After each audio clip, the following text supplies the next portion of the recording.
Sir ये क्या हो गया, मतलब ये जो आरजेकर में 9 तारीख को जो घटना घटी है उसका लिंक आपसे कुछ है, मतलब आपने जो स्वर उठाया था? नहीं, वो दूसरी चीज़ है, उसकी इंक्वायरी ऑलरेडी सीबीआई कर रही है। मैंने इनके खिलाफ 2023 में विजिलेंस कमीशन में कंप्लेन किया था। इनका फाइनेंशियल लिटिगेशन था, करप्शन था, इरेगुलरिटीज था, बायोमेडिकल वेस्ट ट्रैफिकिंग था, डेड बॉडी को लेकर के जो मिसमैनेजमेंट था, फंड का मिस एप्रोप्रिएशन था, ये सारे चार्जेस लगा के एंटी करप्शन विजिलेंस कमीशन को मैंने कंप्लेन किया था। फिर और भी इनके खिलाफ चार्जेस थे, जैसे छात्रों को परेशान करना, उन्हें हैरेस करना, उनके पीछे लगना, फेल करवा के पैसे लेना। तो ये मैंने उनके खिलाफ, जिस पे गवर्नमेंट ने बाद में एक्शन लिया और फिर मुझे हाई कोर्ट भी जाना पड़ा।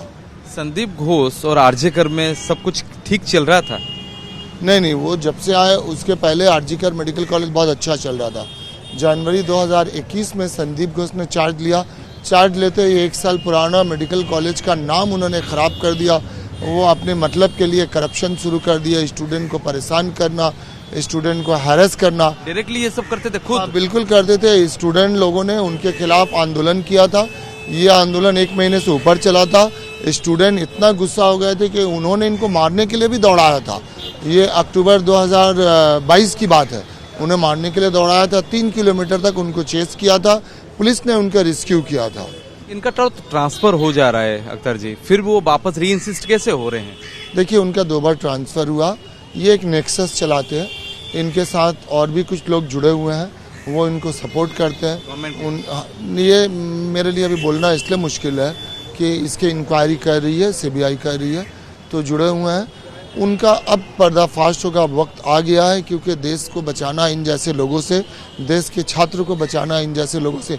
हो सकता है कि कहीं कोई और मेडिकल कॉलेज में, हॉस्पिटल में ऐसे लोग हो, तो इसलिए मैं चाहता हूं कि इन लोगों का पर्दाफाश हो। इसलिए मैंने इनके खिलाफ हाई कोर्ट में केस अपील की है, जो केस मंजूर भी हो गया और ऑनरेबल हाई कोर्ट ने ऑर्डर पास किया सीबीआई को इनके इन्वेस्टिगेशन करने के लिए। सर वो कहते हैं कि मतलब चर्चा हो रही है कि पोर्नोग्राफी चल रहा था, अंग तस्करी चल रहा था, इसमें सच्चाई है? You have been as a deputy superintendent. ये 2 चीज़ ये उस तरीके से नहीं, मगर क्या इनके कुछ दोस्त थे और कुछ जो जूनियर डॉक्टर थे, वो कभी कभी बाहर से लड़कियां लेके गेस्ट हाउस में आया करते थे मेडिकल कैंपस के अंदर। हाँ, कैंपस के अंदर जूनियर डॉक्टर, वो इनके पेट स्टूडेंट थे, जो लोग पैसा की वसूली करते थे, जो लोग स्टूडेंट लोगों को सताते थे, मारते थे, पीटते थे, फर्स्ट ईयर स्टूडेंट लोगों के लिए। तो ऐसा होता था। और डेड बॉडी को लेकर के सबसे पहले मुंह खोला था मेरे सामने एक डोम था, मनोज मल्लिक, तो उसने मुझे इन्फॉर्म किया था कि ये डेड बॉडी का तस्करी करते हैं। फिर उन्होंने हेड ऑफ द डिपार्टमेंट को इन्फॉर्म किया था, हेड ऑफ द डिपार्टमेंट इनके खिलाफ कंप्लेन किया था और रातों रात उनका भी तबादला कर दिया गया। एक छोटी सी बात जानकारी सब जानना चाहते हैं, डिप्टी सुपरिटेंडेंट जो पोस्ट होता है वो एडमिनिस्ट्रेटिवली होता है, आपके दायित्व में क्या क्या था?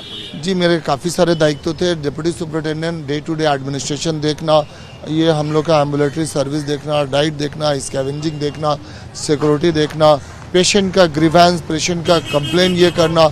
इनके अंदर में group C, group D category के एम्प्लॉय भी आते हैं, और हॉस्पिटल का जो डेवलपमेंटल अफेयर्स है उसको देखना, और यूनिवर्सिटी रेगुलेशन जो भी होता है, प्लस हॉस्टल वगैरह, बहुत सारी जिम्मेदारियां होती है। आपने सीसीटीवी कहीं पर कुछ लगवाया था या फिर कैसे पता चला? मैंने कहा कि गेस्ट हाउस के गेट पर और गेस्ट हाउस के लॉबी में मैंने सीसीटीवी कैमरा इंस्टॉल करवाया था, लेकिन मैं जब सरप्राइज नाइट ड्यूटी के राउंड में गया था गेस्ट हाउस में, तो मैंने देखा कि वो कैमरा नहीं है, वहाँ से खुलवा दिया गया था। फिर मैंने गेस्ट हाउस के केयर टेकर से बात किया, तो केयर टेकर ने मुझे बताया कि वो कैमरा रिमूव कर दिया गया। कौन किए होंगे सोच रहे थे तभी? नहीं, उन्होंने बताया कि सर के हुक्म से कोई आया था और वो कैमरा, हाँ, वो कैमरा रिमूव किया गया। कब की बात है ये? 2023 आई थिंक फरवरी मार्च की बात होगी। आपने एक्सपोज किया और आपको वहाँ से निकाल दिया गया? उसका मुझे कोई गम नहीं, देखिए सरकारी नौकरी में, लेकिन मुझे इस बात की खुशी है कि कोर्ट ने मेरे अपील को मंजूर किया और अब मुझे उम्मीद है कि इनके अगेंस्ट में एक्शन होगा और इनके जैसे जितने भ्रष्टाचार लोग हैं सबका पर्दाफाश होगा। एक छोटी सी बात कि जब अभया के माता से हम मिले थे, उनके पड़ोसी से, वो बोल रहे थे कि 6 महीने से आरजेकर नहीं जाना चाहती थी लड़की।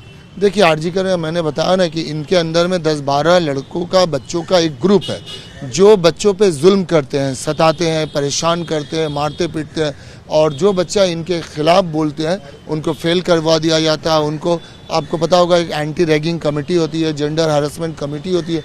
ऐसा मिसाल है कि इन्होंने कई बच्चों का कैरियर बर्बाद कर दिया।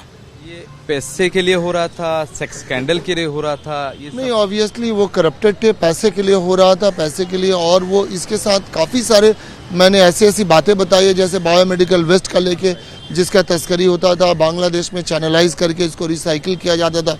तो मैं चाह रहा हूँ कि इस पर इन्वेस्टिगेशन हो, और मैं फिर से ऑनरेबल कोर्ट का शुक्रिया अदा करना चाहता हूँ कि उन्होंने कि रिपोर्ट दिया, एक ऑर्डर पास किया है, उसके मुताबिक आज सारे डायरी और केस जो है सिट कमेटी ने सीबीआई को हैंड ओवर कर दी। और मुझे जब भी बुलाया जाएगा इन्वेस्टिगेशन पर्पज से तो मैं पूरा कोऑपरेट करूंगा। ये तो कोलकाता पुलिस से आपने कंप्लेन किया था, विजिलेंस से किया था, आपको लग रहा है उसके सर के ऊपर, संदीप सर के ऊपर कोई तो एक हाथ है पावरफुल जिसकी वजह से ये हो रहा था? देखिए, हो सकता है, लेकिन इसका पर्दाफाश करना होम डिपार्टमेंट का काम है, इन्वेस्टिगेटिंग डिपार्टमेंट का काम है। मैं एक नागरिक होते के नाते अपना आवाज़ अन्याय के खिलाफ उठाया और मैंने अपना कंप्लेन दिया, और मैं फिजिकली भी मौजूद हूँ। सीबीआई के ऊपर यकीन है?